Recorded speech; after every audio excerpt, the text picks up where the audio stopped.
تلاوت قرآن کے سجدے کے بارے میں سنیں گے، یعنی سجدہ تلاوت۔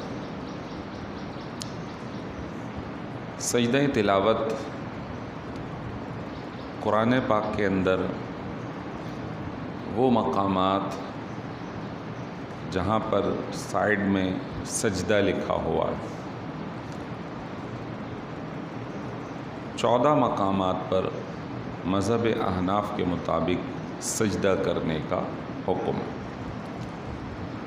سجدہ اس کا کوئی وقت متعین نہیں ہے کہ آپ کو اسی دن کرنا ہے، اگلے دن کرنا ہے یا ایک ہفتے کے بعد کرنا ہے۔ زندگی میں جب بھی کریں گے تو وہ سجدہ ادا ہی کہلائے گا۔ تو جب بھی بہتر ہے کہ تلاوت کریں اور سجدہ آ جائے تو اس سجدے کو ادا کر لیا جائے۔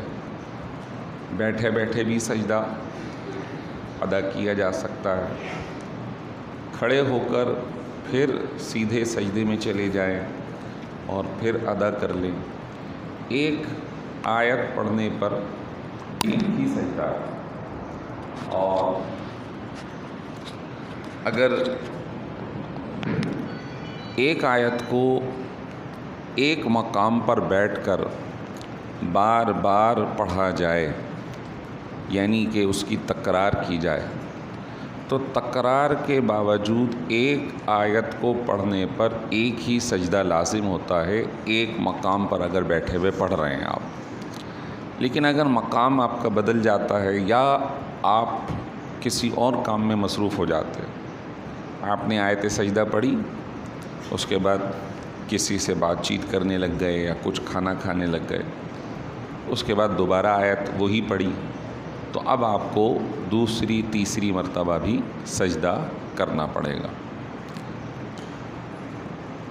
سجدہ فجر کی نماز سے پہلے، فجر کی نماز کے بعد اور پورے دن میں جب چاہیں سجدہ تلاوت ادا کر سکتے۔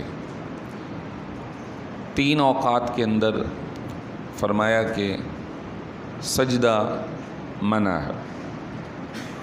نمبر 1، طلوع آفتاب کے وقت 20 منٹ، یعنی جب سورج طلوع ہوتا ہے، جب نماز منع ہے تو سجدہ بھی منع ہے۔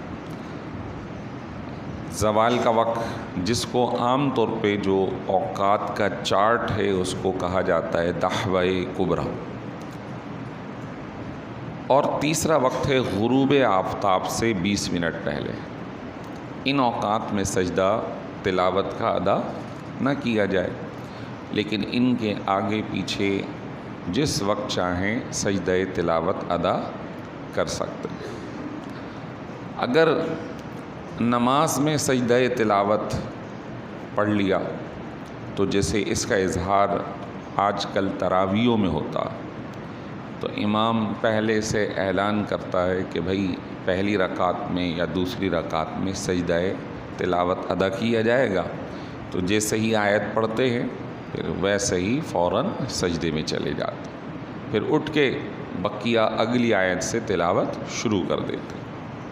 اگر بالفرض کبھی ایسا ہو جائے کہ امام بتانا بھول گیا اور سجدہ کی تلاوت یعنی آیت سجدہ کی تلاوت اس نے کر لی، تو اب اگر وہ فوراً رکوع کر لیتا، اسی آیت کو پڑھ کر رکوع کر لیتا، اس میں اگر وہ نیت کر لیتا ہے کہ رکوع میں جاتے وقت کہ میں سجدہ تلاوت بھی ادا کر رہا ہوں، تو رکوع بھی ہو جائے گا اور سجدہ تلاوت بھی ادا ہو جائے گا۔ اور اگر وہ اس کے بعد سجدے میں ہی جانا ہے، سجدے میں ہی چلا گیا، اب نیت نہ بھی کرے تو فرض نماز کے سجدے کے ساتھ سجدہ تلاوت بھی ادا ہو جائے گا۔ کبھی ایسا ہو جاتا ہے تراویح پڑھانے والا اپنے سپارے کی طرف یا رکعتوں کی طرف توجہ کرتا ہے اور بتانا بھول جاتا ہے۔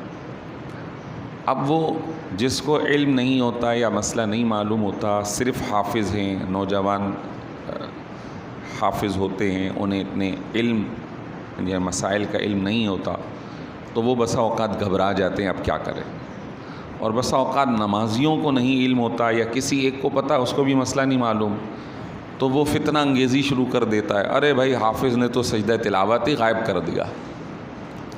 تو سامع کے لیے بھی اور پڑھانے والے کے لیے بھی اور تمام نمازیوں کے بھی یہ مسئلہ ذہن میں ہونا چاہیے کہ آیت سجدہ پڑھی اور رکوع کر لیا اور سجدے میں چلے گئے تو نماز کا سجدہ، تلاوت کا سجدہ دونوں ادا ہو جائیں گے۔